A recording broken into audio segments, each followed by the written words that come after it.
එච්.එල්. උදේසිරි රජයේ විධායක නිලධාරී ඒකාබද්ධ කමිටුවේ සභාපති. අද දවසේ රජයේ විධායක නිලධාරී ඒකාබද්ධ කමිටුව ගරු රාජ්‍ය පරිපාලන ඇමතුමා ඒ වගේම රාජ්‍ය පරිපාලන අමාත්‍යාංශ ලේකම්තුමා ඇතුළු නිලධාරීන් සමග සාකච්ඡාවක් පැවැත්වුවා. විශේෂයෙන්ම අද දවසේ රජයේ විධායක නිලධාරී ඒකාබද්ධ කමිටුව හැටියට රජයේ විධායක සේවාවන් වන නිලධාරීන්ට බලපා ඇති වෘත්තීය ගැටලු ගණනාවක් පිළිබඳව සහ රාජ්‍ය සේවයේ ප්‍රතිසංස්කරණ සිදු කිරීමේ අවශ්‍යතාවය පිළිබඳව තමයි අපි මූලික වශයෙන්ම මේ සාකච්ඡාව පැවැත්වුවේ. එහිදී අපි මූලික වශයෙන් කතා කරේ විශේෂයෙන්ම මේ රටේ රාජ්‍ය සේවයේ දීප්තිප්ත සේවාවන් හා සමාන්තර සේවාවන් වශයෙන් සැලකෙන දෙපාර්තමේන්තුගත සේවාවන් ගණනාවකට බලපාලා තියෙන විශේෂයෙන්ම නිලධාරීන් 3000කට වගේ මේ රටේ විධායක සේවාවන් බලපාලා තියෙන උසස්සිය විෂමතාවයක් දැනට අවුරුදු 6ක පමණ සිට මේ උසස්සිය විෂමතාවය බලපාලා තියෙනවා. රාජ්‍ය සේවා කොමිෂන් සභාව පත්වීම් බලධාරියා විදිහට මේ උසස්සිය විෂමතාවය නිවැරදි කිරීම සඳහා මේ දක්වා කටයුතු නොකිරීම හේතුවෙන් ඒ දෙපාර්තමේන්තුවක සේවාවල නිලධාරීන්ට බලපාලා තියෙන දැඩි සේවා අතෘප්තිකර තත්ත්වය සහ උසස්වීම් පිළිබඳ ඔවුන්ගේ තියෙන කලකිරීම සහ අගතිය අසාධාරණ සම්බන්ධයෙන් අපි කතා කරා. විශේෂයෙන් මේ සම්බන්ධයෙන් ආසන්නම කාරණය තමයි ශ්‍රී ලංකා මානව හිමිකම් කොමිෂන් සභාව විසින් මෙම කරුණ විමර්ශනය කරලා රජයට නිර්දේශ දීලා තියෙනවා.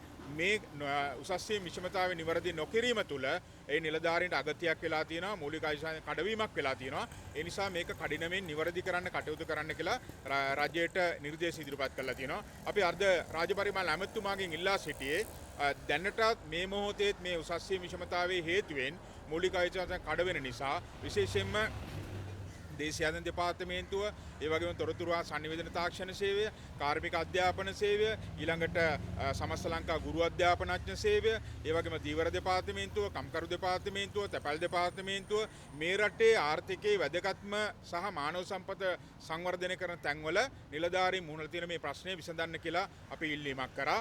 ඒ නිසා ඇමතුමා එකඟ වුණා ගරු ජනාධිපතිතුමා ඇතුළු අමාත්‍ය මණ්ඩලය දැනුවත් කළා මේ ප්‍රශ්නය සම්බන්ධයෙන් කඩිනමින් ප්‍රතිචාර දක්වන්න.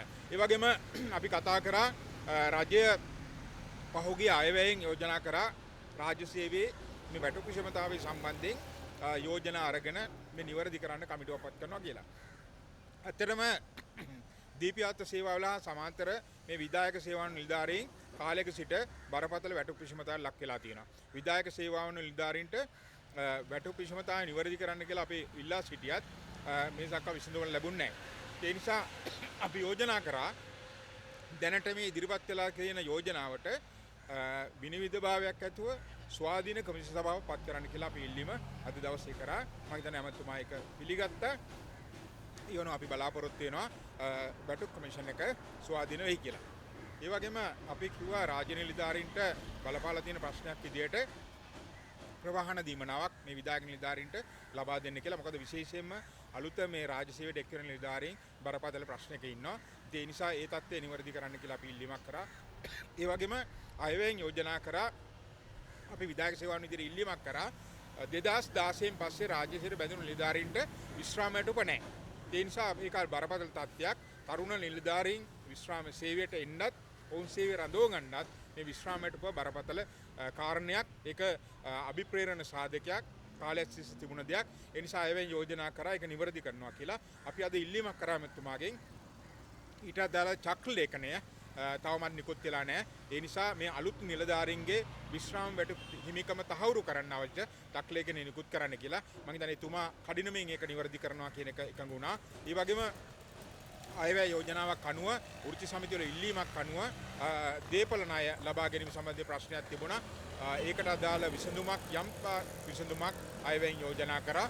අපි අද දවසේ ඉල්ලීමක් කරා මේ යෝජනාව සක්‍රිය කරන්න නැත්නම් ක්‍රියාත්මක කරන්න භාණ්ඩාගාර චක්‍රලේඛනය කඩිනමින් නිකුත් කරන්න කියලා. මෙන්න මේ ඉල්ලීම් ටිකත් එක්ක රජයේ විධායක නිලධාරී විදියට ඒ වගේම රාජ්‍ය සේවයේ අත්‍යවශ්‍ය ප්‍රසංස්කරණය අපි හඳුනගෙන තියෙනවා.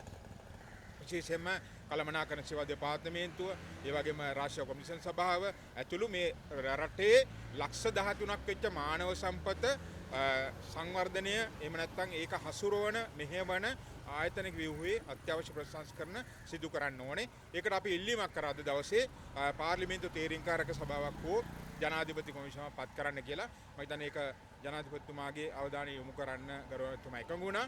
ඉතින් අපි මේ සාකච්ඡාවෙන් අනතුරුව තවදුරටත් යෝජනා ගණනාවක් කැමැතිතුමා ඉල්ලුවා මේක වැඩිදුර සාකච්ඡා කරන්න.